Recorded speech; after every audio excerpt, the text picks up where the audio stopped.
4, 3, 2, 1.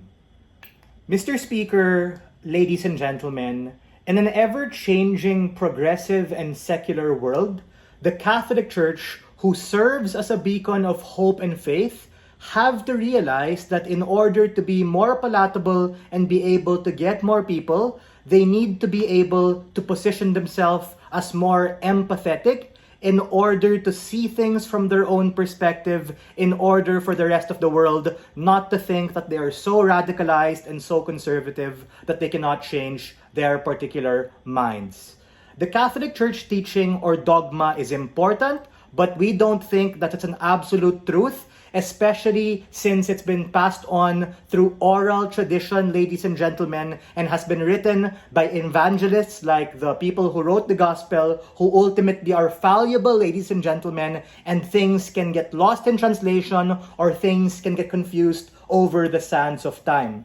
We recognize that yes, this is an overarching kind of thing. Certain core teachings are never going to be changed. But we think that the delta you get coming from our side are certain small marginal ways in terms of being able to position the church better, to be able to teach, proselytize, or convert, to be able to make it more palatable. More on that later in my setup. We think a couple of things coming from our model. Number one, this is a value judgment debate with an embedded actor of the Catholic Church. I recognize that the Catholic Church is not a monolith, so there are three subgroups within the church we want to talk about. Number one, your church leaders headed by the Pope and conclave of bishops. Number two, the general laity or people who believe in the church, your current subscribers and believers. And number three, people they think are part of the church who want to be able to win over people who are on the moderates or the fence, our target market or capacity to be able to do. What is the intersecting interest of these particular groups? A, being able to retain new members and not be able to push them to the fences. And B, be able to reach new ones to continue being able to get more donations, have more following, be able to have a larger church because the church believes we are one, we are holy, we are Catholic, and we are apostolic. The second part of setup is talking about the tension right now in the Catholic Church, a very important thing we have to talk about. Currently, the Catholic Church is somewhat divided, with the current Pope and certain leaders who are the minority pushing for more modern reinterpretations of certain things to be able to have better discourse. However, they face a lot of pushback from incumbent majority and conclave of bishops who are actually staunch and overly rigid in terms of their particular stances. That is to say, what does it mean to depart from this whole you cannot err kind of thing? That's the third point of setup. We're willing to defend big, small, hard, and soft kinds of changes. It can be as grand as an ecumenical council, similar to what we had in Vatican II, to be able to change certain parts of belief. That is to say, in the past, they believed that all unborn, all stillborn, or aborted babies who died unbaptized go to limbo, and they are undeserving of being able to get the full grasp of grace and the full benefit of heaven in the perfect state of God where they're complete. But in that council, they realized it was inhumane. They realized these were ultimately outside the control of those individuals who did not consent to it. That is why, in Vatican II, what they did was that they decided to take out that idea of limbo and decided that they're going to a special place in heaven called St. Peter's Garden. Three pushes coming from opening government. Number one, how do we not allow the church to implode from within? That is something that OP is going to push, and they're going to say that it's going to fuck up the church and all that stuff. We're going to preemptively deal with that. Number two, how exactly are we going to be able to get more members, and how can that comparative make up for the minority of people at worst who are actually going to get offended and leave? And number three, how do we arrive at better discourse?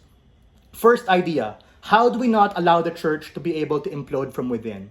We have to understand where this debate lies, and the delta here is when the moderates or middle, who comprise the majority, who have the capacity to be able to change their mind.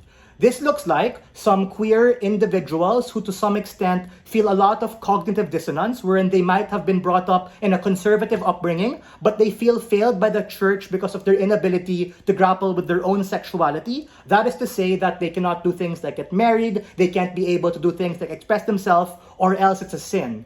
These are the very people we want to be able to target, to be able to show that the church is not radical than their parents or people portray them to be. To be very clear, before I get misrepresented by opposition, probably gonna happen, Joseph, are you gonna say they're gonna wreck teaching, they're gonna go full fucking woke, full progressive and wreck everything? No, we're fighting for inches and margins. That's not my burden. Those things probably will never change, but in terms of the disposition or perspective, to be able to look at that is what can be done. Whoever is the POI, go for it. The only central justification for Catholic churches is a doctrine, and it runs on an idea that it is not man-made, i.e. people only believe in Catholic churches because they believe that it is coming from a divine authority. Yeah, but to be honest, we don't even know if God exists, but the presupposition of your point is what I mentioned in my pre-oration. These were inspired by the Holy Spirit and by God, but who wrote it? Who absorbed it? Who interpreted it with their mind? These were all people, ladies and gentlemen. Whether you like Matthew, Mark, Luke, or John, who your favorite is, they are all people. And we cannot believe that these things have perfect capacity, even if we trust, because there are certain instances where they can err, and these are the very things we have to be able to be cognizant of. On their side, you never open to that reality. On our side, we're able to get better discourse. Second point, quite quickly, right? Why should we be able to target the majority? It's because debate happening in the middle, those who are like super conservative as fuck might get mad, but they're unlikely to leave. The same way, if you're atheist and deist and don't care about religion, you're gonna stay on either way. So, people who get upset, people who don't want to change, these are the very people we want to say that, hey, we're not as closed-minded as you want to say, we actually have a chance to be able to interpret. Third and last idea, this whole idea of getting better discourse, how does it look like? It looks like just being open to counterfactual, just like in debate or when we have rational discussions. We're not saying it's going to swing on either side, either way, but in order to exercise agency for the people in charge, and for the constituents who are the people we want to be able to serve, we need to be able to have a multitude of information in order to arrive at fact and truth, because there's a chance we can be wrong. We want to abandon this idea that we're perfect and shatter the idea of dogma to be able to have a chance at forwarding what we want.